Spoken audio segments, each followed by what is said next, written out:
I'm Chuck Black, and this is the Age of Ingenuity, our weekly chronicle of Canada's current innovation economy. And here's what's happening. Canadian venture capital disbursements reached historic highs in 2019, completing 642 financings, over $7 billion in total.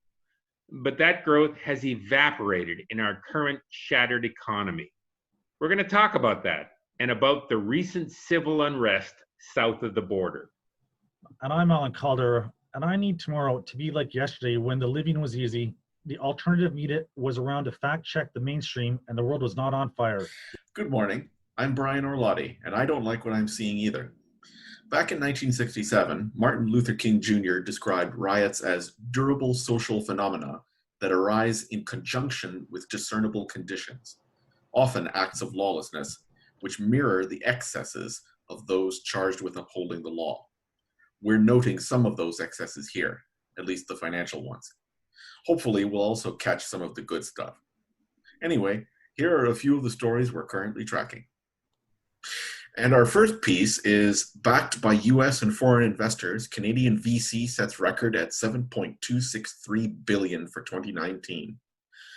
Canadian venture capital disbursements reached historical highs in 2019, completing 642 financings, totaling $7.263 billion, excluding Verifin financing, which is not a VC deal, according to results released today by CPE Analytics, the data analytic division of CPE Media Inc.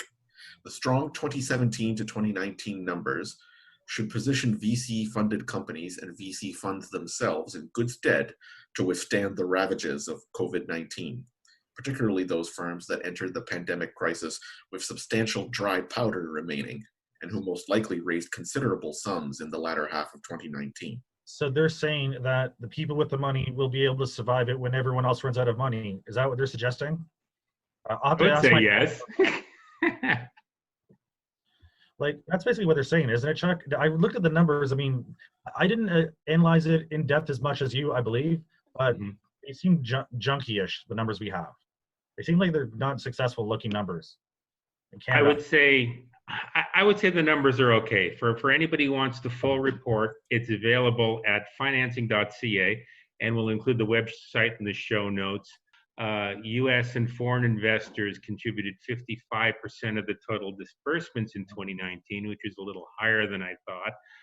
The United States all by itself contributed more money than Canada in total, which I also think is kind of junky.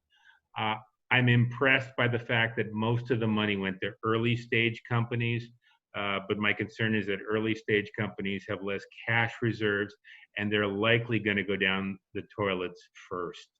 That's sort of what I came up with. What do you guys think? Unless they're any good, and then an American company will come in and buy the rest of them. Yeah, that's quite possible. You can tell this by looking at the numbers. U.S. private venture capital contributed 32% of the total. They are institutional investors. They are not just going to fund stage A, they're going to fund stage B, they're going to fund stage C.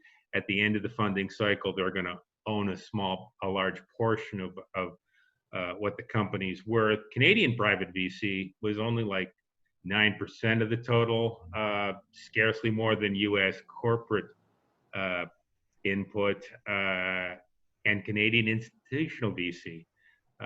What I'm most concerned about is the low number of Canadian government input into this total. They contributed just over 400 million. That's about 8% of the total.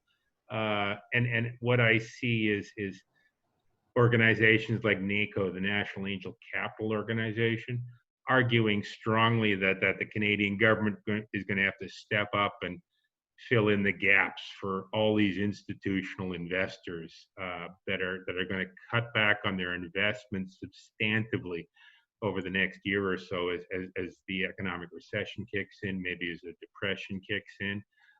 I don't see the Canadian government, which is currently contributing about 6% of the total. I don't see the Canadian government stepping up and contributing anywhere near the other 94% required, or even 45%. So that's my concern. I think that these numbers are an artifact of an earlier age that disappeared in March of this year. Fair enough.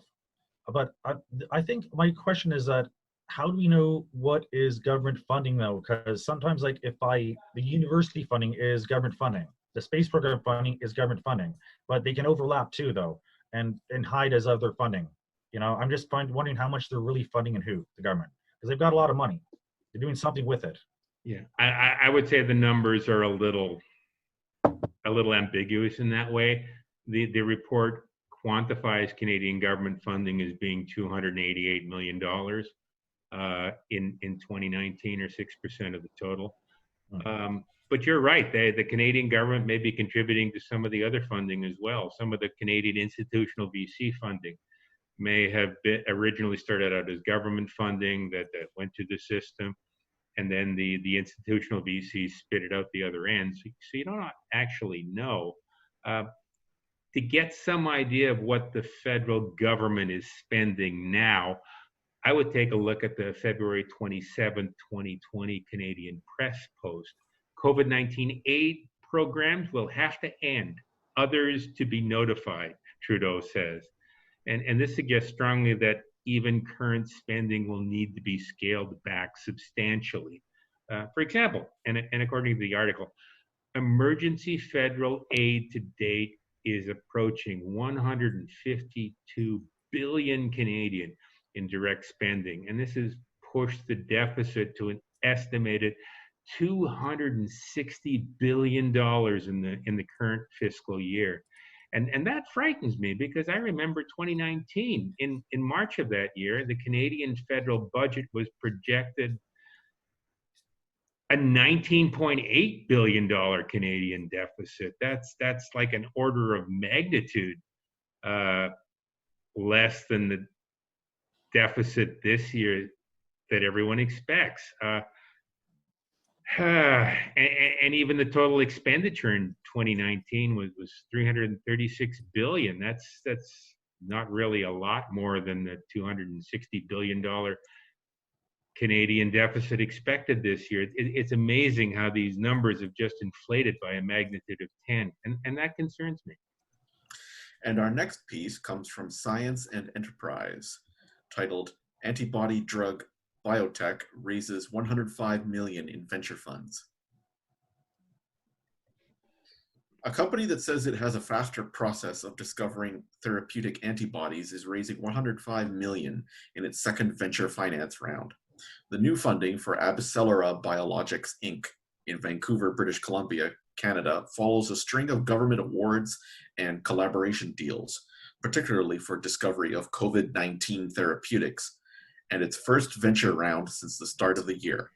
I think this is a good story. It shows that Canadian biopharmaceutical companies are able to compete on the world stage. I also note that there's maybe 100 companies all around the world competing for the same space right now. There's a lot of money for COVID-19 research, but it's nice that at least one company in Canada is able to compete. What do you guys think about that? I think that when COVID is gone, though, the industry will be gone too, The same reason why cancer can't be gone, or that dries up a different industry. How about, I'm not sure that's terribly true. My understanding is that biopharmaceuticals and biotech are the hottest venture sectors, at least according to PricewaterhouseCoopers and CB Insights, their Money Tree report, which comes out quarterly and tracks these sort of things. Biopharmaceuticals are big money makers these days. It's a big thing to be in. It depends on politics for this too, because they've been pretty good for quite some time, depending on the day and age a bit. Like the gene therapy stuff, depending on how political it gets, Yeah, I accept that. I also question whether or not all this research into the coronavirus is going to pay off dividends in the future. Now that we have another story to focus on. The riots happening in the U.S. My perception is that no one is talking about COVID-19 anymore. My perception is that the money may be going in a different direction, particularly when you come across stories like the May 22nd, 2020 Conservative Review post, Horowitz. The CDC confirms remarkably low coronavirus death rate, whereas the media, which references Center for Disease Control studies indicating that most people are more likely to wind up 6 feet under because of almost any other reason under the sun than from COVID-19. That's. Sorry, go ahead, Brian. I was just going to say, even if that does prove to be the case and there isn't much money in COVID-19, though, lab-on-a-chip devices are extremely useful in medical research, and there are plenty of other things they can be applied to. No, I agree with that completely. The same thing that can tracking technology can be applied to a lot of different things too. You know, just saying, like they're going to start using this to push that on us, and they sound like they are. They're talking about tracing and tracking us for COVID's purposes. That's so Orwellian and frightening.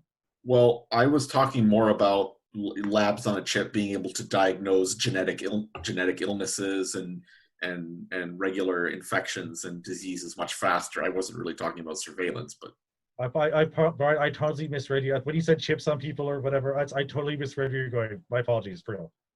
No worries. I agree with both of you. That sort of research can be used in any number of areas. There are good places for the research to focus on, and there are places that are focused almost entirely on surveillance. And frankly, I don't want the government to know where I am at every moment of the day. I want to know where the government is every moment of the day. I'm happy to trade that information. Yeah, really. Do you mind if I have a view in your bedroom there, Trudeau? Like, my turn to see what you're doing online. God knows what kind of guys. No. The government has no right to look into the bedrooms of Prime Minister Trudeau. Exactly. What the thing about these COVID rules, though, they remind me of rules for thee and not for me. Like, what is it? Premier Ford goes to the cottage for doing some work at it after bitching and moaning about people going to the cottage to work on it. And Trudeau's wife, who's got COVID and growing 9 heads or whatever the fuck, is going to the cottage with the family with the press conference of being isolated themselves. It's such garbage because they know the truth is not going to be a real thing. Politicians don't practice what they preach. Film at 11. No shit, right? I agree with that. Yeah. Well, whoever disagrees with that is a total fucking idiot.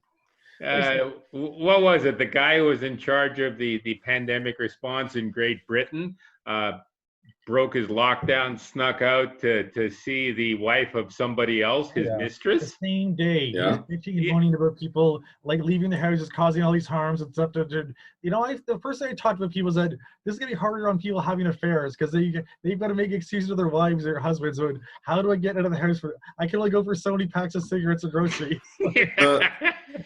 The mayor of Toronto, John Tory, went to Trinity Bellwoods Park in Toronto to scold all those young people who were hanging out in the park for not wearing masks, and he didn't have his on. Well, he took it off and I agree with that. We saw the photos. Yeah. So the problem is the thing is they're not afraid because they know it's a bunch of garbage. They see the stats that we do too about the low morbidity rate. Yeah, I would see that. How about I agree with that? I would argue that there's many studies, not just the CDC study. Oh, tons of them. There's a study through Stanford University, as outlined in the May 20th, 2020 Conservative Review post. Horowitz, new antibody study is strong evidence that the lockdown strategy is the wrong course. And you're right. There's lots of them. They come, they go. They're scientifically validated. They're peer reviewed, but they haven't worked their way into the policy discussions of governments around the world yet. And our next piece comes from Mars in Toronto, titled 18 Canadian Startups That Are Still Hiring Despite COVID-19 in June, by Veronica Shepard. Unemployment rates are hitting record levels in Canada, with more than 2 million job losses in April alone. Finding new opportunities amidst or because of a pandemic isn't a situation anyone wants to be in. There are, however, still lots of Canadian tech companies looking for candidates in a range of fields, from bookkeeping to mechanical engineering and customer support. Here are some of the top job openings from companies who are actively hiring right now. And I noticed that most of the companies are companies that have been in the infrastructure for a couple of years at this point. I particularly noticed Kepler Communications, which we actually wrote about from the perspective of the space industry a couple times over the last 4 or 5 years. I didn't even know they were at the Mars Development District anymore, but they're here, and they got some good jobs opening, don't they? You're Well, looking at them right those now. are job postings, not jobs, right? Like the thing, those could be jobs to prove that they're posting jobs for whatever grants or support that they need from the government or public relations kind of support. Doesn't mean they're going to hire them. I did notice though they had a lot of soft, crappy jobs like my job, like salesy kind of stuff that weren't like really hardcore engineering jobs though. No, I agree with that. There's a lot of salesy jobs. Kepler Communications, in particular, has at least 2 market development jobs in their portfolio. Yeah, I agree. I think these companies are specifically being given money because they've been in the infrastructure for a period of 4 or 5 years. They're already being funded, and nobody is sure whether they're going to be a success or a failure yet. So you keep funding them, and you hope that somebody is going to bring aboard a unicorn salesperson that's going to set up the company and allow it to fly. And also, here's the thing about sales and marketing guys. Then, dime a dozen. The engineering guys are the ones that get recruited to go to the States. No one cares about sales guys. They don't care at all. It's not the same thing. No. Well, you go, Brian. I was just going to say, Al, you're kind of depressing me because I was going to apply to some of those sales jobs. I think it's also important to note that many of these companies have an exit strategy. They want to get bought by somebody in the future. And according to the May 28, 2020 Financial Times post, under the title of "With a $560 billion war chest, big tech goes on a pandemic mergers and acquisitions spree despite political backlash."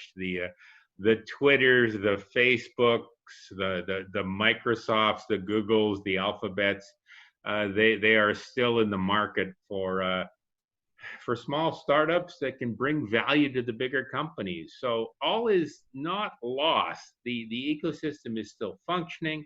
It's probably going to objectively collapse like it did in the 2004-2005 period, much like we talked about last episode, but the ecosystem will exist. It will continue, and some people are still going to make money out of this. Does that sound fair? It's cyclical, right? Yeah. Maybe not the salesman.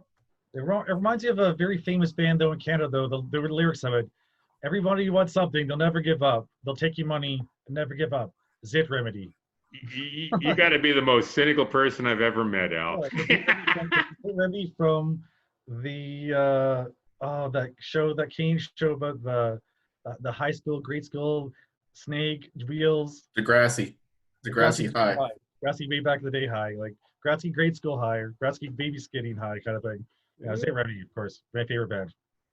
Yeah, I think I'm also satisfied that there is at least 2 companies in this list that are making hardware. Kepler is making hardware. Kepler is making tiny satellites to transfer Internet of Things information across the world. But there's also a second manufacturer of a machine which sanitizes objects using ultraviolet light. It's a company called Clean Slate Ultraviolet, and I really like the idea of companies building hardware. It's too easy to build an app and expect the world to beat a path to your door. And those are the stories we're covering this week. As always, the articles we've referenced are listed in the show notes. Keep in touch with us on Facebook, Gab, LinkedIn, Minds, Pinterest, Steemit, and Twitter. Check out other stories we're tracking on our Canadian Innovation News and upcoming events Scoop It feeds. They're both also listed in the show notes. If you'd like to promote your event or your activity, or if you think you have insight into Canada's current innovation economy, please send me an email. I'm at chuck.black@protonmail.com. And we're currently on YouTube, BitChute, and Vimeo, and hope to be on other platforms soon. If you like the content we create, send some money to our Patreon and PayPal account. For only $10 a month, you can view from 60 to 80 minutes of raw footage that goes into creating every episode. Some of our best stuff is often left on the cutting room floor. And that's all for this week. We'll be back next week with more stories covering our current age of ingenuity.